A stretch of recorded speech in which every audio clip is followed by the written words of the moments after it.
آپ سے یہ سوال ہے کہ جویریہ صدیق صاحبہ جو کہ بیوہ ہیں ارشد شریف صاحب کی، ان کے حوالے سے کچھ خبریں آ رہی ہیں کہ انہوں نے شادی کر لی ہے، انہوں نے اپنی نئی زندگی بسا لی ہے اور وہ اس کیس کو اپنی آپ نے بڑا اچھا سوال کیا. یہ جو ملیشیس کیمپین جویریہ صدیقی کے خلاف جو سا ہے وہ اب تک رن کی گئی ہے، اس میں ہم نے ڈی جی ایف آئی اے کو اور ڈائریکٹر ایف آئی اے اسلام آباد کو، ڈائریکٹر سائبر کرائمنگ اسلام آباد کو، ان تمام ملیشیس جو کیمپین رن کی جا رہی ہے اور ان کی جو ڈیلیبریٹ انٹینشنل ڈیفیمیشن کی جا رہی ہے، اس کے لیے ابھی آلریڈی اپلیکیشن فائل کر دی ہے for the registration of a formal criminal case. اور یہ ڈی جی ایف آئی اے کو بھی جو سا ہے وہ ہم لازمی طور پر اسی پلیٹ فارم سے جو سا سپریم کورٹ کے باہر کھڑے ہو کے ریکویسٹ کر رہے ہیں کہ اس پر پرومپٹ ایکشن جو سا وہ لیں، تاکہ اس کیس کے وہ جو تمام عناصر ہیں جو آلریڈی اس پروسیڈنگ کو کنفیوز کرنا چاہتے ہیں، ان کی بھی جو سا ہے وہ لازمی طور پر ان کو ہر صورت ان کا راستہ روکا جائے اور قانون اپنا راستہ لے. جتنی تیزی سے یہ ایف آئی اے یا پولیس بغاوت کے مقدمے دے رہی ہے نا، اتنی تیزی سے جو جائز بونافائڈ اپلیکانٹس ہیں نا، ان کی عزتوں کو محفوظ رکھنے کے لیے بھی جو سا ہے وہ فوری پرچے دے اور لوگوں کو اریسٹ کرے.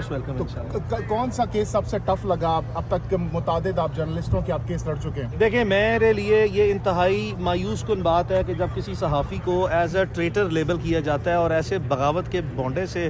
بے شرمانہ قسم کے الزام لگائے جاتے ہیں. کیس سارے ہی جو ہیں وہ لیگل پروپوزیشنز ایک جیسی ہی ہوتی ہیں. سم ٹائم جو سرکمسٹانسز ہیں نا وہ اس کو ٹف بنا دیتے ہیں، اور جو لیگل پروپوزیشن ہے، law is blind, law remains the same at all times. Propositions اور سینیریوز جو ہیں وہ چینج ہوتے رہتے ہیں، اور سم ٹائم جو ہیں وہ بڑی ایزی پروپوزیشنز میں بھی جب لا کلیئر ہونا تو سرکمسٹانسز جو کہ اس وقت کے پریویلنگ سرکمسٹانسز ہیں اس میں وہ جان بوجھ کرنا چیزیں کمپلیکیٹ کی جاتی ہیں، جس سے واضح طور پر سم ٹائم نظر آتا ہے کہ جو ہمارے جوڈیشل آرگنز ہیں یا جوڈیشل آفیسرز ہیں ان کو بھی دباؤ میں لانے کی کوشش کی جاتی ہے، جس سے وہ ٹف بن جاتے ہیں. بٹ نیور دیلیس میری نظر میں یہ کیسز اتنے مشکل ہیں، اتنے نہیں ہیں قانونی طور پر، اتنے مشکل شاید نہیں ہے جتنے طور پر حالات جو ہے نا، جو ہمارے ایگزسٹنگ پریویلنگ سرکمسٹانسز ہیں، they are very very tough. اچھا، یہ بتائیے گا، عمران ریاض خان کے حوالے سے کہا جا رہا ہے کہ ایک اور کیس میں بھی ان کو اریسٹ کیا جا سکتا ہے، خود بھی ان کی جانب سے خدشہ ظاہر کیا جا رہا ہے، تو کیا لگتا ہے کس حد تک مشکلات پیدا ہو سکتی ہیں آنے والے دنوں میں ان کے لیے؟ عمران کے اوپر 21 مقدمات ملک بھر میں درج کیے گئے، مقدمات عدالتوں نے خارج کیے، مقدمات کے علاوہ اس کی بلٹ پروف گاڑی کا پرمٹ وڈرا کیا گیا، اسلحہ لائسنس جو ہیں وہ اس کے کینسل کیے گئے، عدالتوں نے سب کو ریسٹور کیا. جب یہ سارا کچھ ختم ہو گیا، اس کے بعد 3-4 مہینے کے بعد چوروں کی طرح چھپ کے بیٹھے ہوئے تھے، اور ایک اور ایف آئی آر اس کے جو سا ہے وہ it's like that they were slapping the FIRs one after the other on his face, and that FIR, the last one جو آخری FIR تھی, that is again being thrown out of the court by the court in a as you know that it was a piece of paper like that should be thrown in the garbage. یعنی کہ بالکل غیر مؤثر جو ہے نا اس F I R کو کر کے خارج کر کے عدالت نے جو ہے نا وہ اپنے ریکارڈ روم میں اس کو کنسائن کر دیا. اب اگر یہ مزید ایف آئی آر لے کے آئیں گے, this is all product of fraud malafides one after the other. یقین سے کہہ سکتا ہوں میں انشاءاللہ بارک و تعالیٰ کہ عدالتوں نے جس اوور ویلمنگ طریقے سے اپنی جوڈیشل انڈیپینڈنس کو تمام صحافیوں کے کیسز میں اب تک سو فار سیف گارڈ کیا ہے اور جیلسلی گارڈ کیا ہے نا, عدالتیں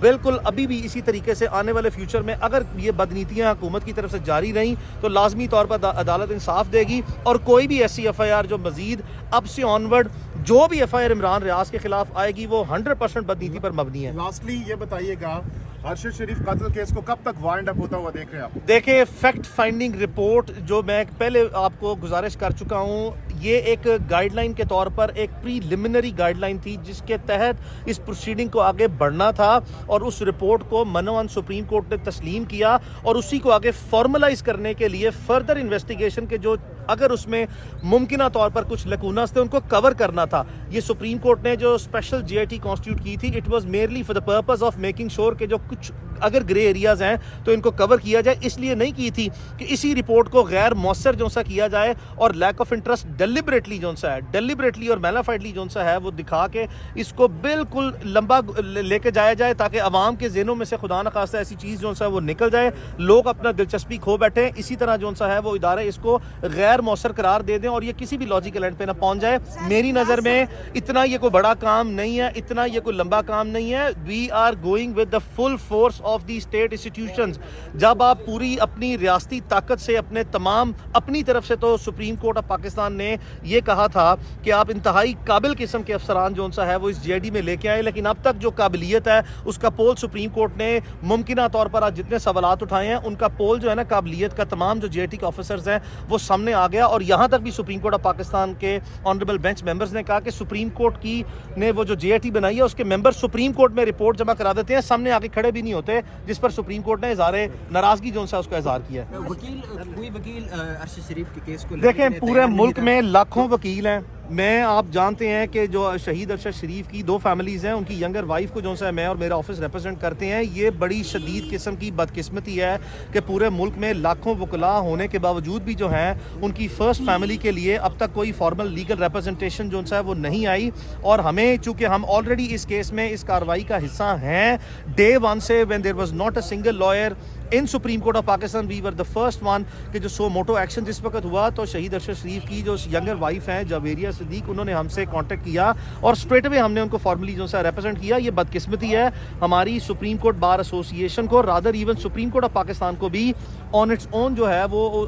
ایک آرڈر پاس کرنا چاہیے, اور supreme court bar association, Pakistan bar council جیسے اداروں کو ایک پینل آف لائرز جو ہیں ان کی فیملیز کے لیے, excuse me please let me finish, ان کی فیملی کے لیے جو ہے وہ لازمی طور پر ایک پینل آف لائرز جو ہے وہ کانسٹیٹیوٹ کرنا چاہیے جو ان کی یہاں پہ مؤثر نمائندگی کر سکے.